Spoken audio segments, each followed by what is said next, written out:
வணக்கம். இன்னைக்கு நாம குரு சிவயோகி அவரோட வாழ்க்கையும் ஞானமும் சிவயோகி உபதேசம் இத பத்தி கொஞ்சம் ஆழமா பார்க்கலாமா? பார்க்கலாம்.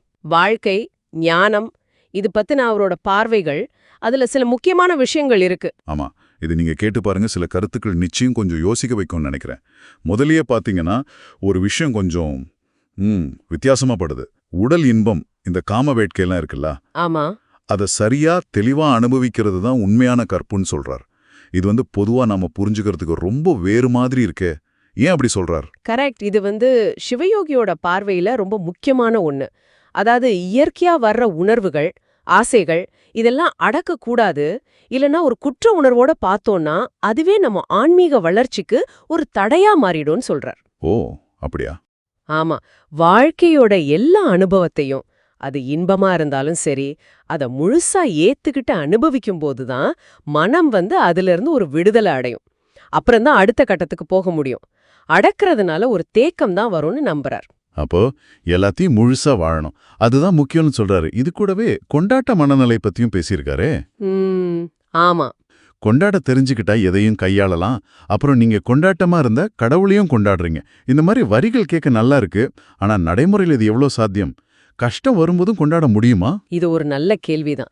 இங்க கொண்டாட்டம்ங்கிறது சும்மா மேலோட்டமா சிரிக்கிறது மட்டும் இல்ல.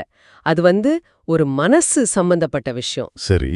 என்ன நடந்தாலும் சரி, அத முழுசா ஏத்துக்கிற ஒரு மனப்பக்குவம், ஒரு சமநிலை, ஒரு நன்றி உணர்வு, இதோட அணுகிறது. பிரச்சனைகள் வரும், ஆனா அத பார்த்து பயந்துடாம, துவண்டு போகாம, அத எதிர்கொள்ற ஒரு தைரியம், இருக்கிற நிலைமைக்கு ஒரு விதமான ஒப்புதல் கொடுக்கறது, அதுதான் அந்த கொண்டாட்டமான நிலை. கடவுளை தேடுறது கூட ஏதாவது குறை சொல்ல இல்ல நன்றி சொல்ல மட்டும்தான் அவர் சொல்றாரு பாருங்க. ஓ, இது பிரச்சனைகளை இல்லன்னு சொல்லல, ஆனா அதை பார்க்கிற விதத்தை மாத்த சொல்லுது. கரெக்ட். அணுகுமுறை தான் முக்கியம். சரி, அந்த அணுகுமுறையில சுயமரியாதைக்கும் ஒரு பெரிய பங்கு இருக்குன்னு தோணுது. உன் வாழ்க்கைய உன்னனியே மதிக்கிற மாதிரி வாழணும். அப்புறம் எப்ப நான் என்ன தப்பு செய்றேன்னு தெரியுதோ அப்ப நான் திருந்த போறேன். இதெல்லாம் நம்மள நாமே பாத்துக்க வேண்டிய அவசியத்தை சொல்லுதில்ல. நிச்சயமா. மத்தவங்களுக்காகவோ இல்ல அவங்க கிட்ட எதையோ நிரூபிக்கவோ வாழக்கூடாது.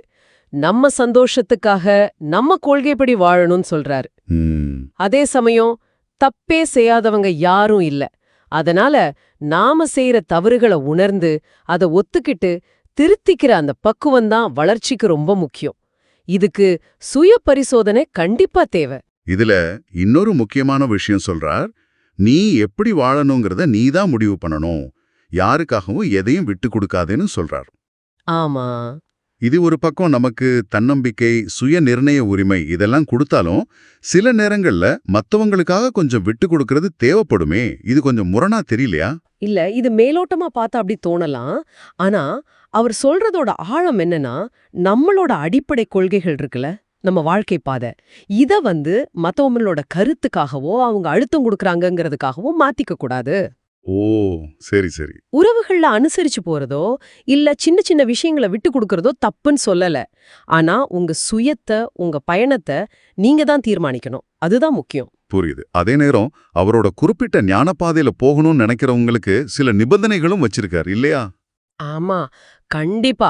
அவரோட குறிப்பிட்ட பயிற்சி முறைகள் இருக்கு. அதுக்கு யாரு தகுதியானவங்கன்னு சில வரையறைகள் சொல்றார். அதாவது 12 வயசு ஆகியிருக்கணும், புலன்கள் எல்லாம் சரியா வேலை செய்யணும், சாப்பாடு விஷயத்துல ஆரோக்கியமா இருக்கணும், அப்புறம் சில உடல் குறைபாடுகள், உதாரணத்துக்கு கூன், குருடு இந்த மாதிரி இல்லாம இருக்கணும், முக்கியமா சாதி மத வெறி இருக்கவே கூடாது, பணிவு ரொம்ப முக்கியம், குருவை முழுசா ஏத்துக்கணும், எந்த சந்தேகமோ இல்லாம பயிற்சியை செய்யணும். இப்படி நிறைய இருக்கு. ஓ, நிறைய நிபந்தனைகள் இருக்கு. ஆமா, ஆனா இது அவரோட குறிப்பிட்ட யோக பயிற்சிகளுக்கும் அந்த ஞான உபதேசங்களுக்கும் பொருந்தும்னு நம்ம புரிஞ்சுக்கணும். பொதுவான வாழ்க்கைக்கான அறிவுரைகள் வேற, இந்த குறிப்பிட்ட பாதைக்கான நிபந்தனைகள் வேற. ஆக குரு சிவயோகியோட இந்த உபதேசங்கள்ல இருந்து நம்ம சில முக்கிய விஷயங்களை எடுத்துக்கலாம். அதாவது வாழ்க்கையில வர்ற இன்பம் துன்பம் எல்லாத்தையும் முழுசா அனுபவிக்கணும்.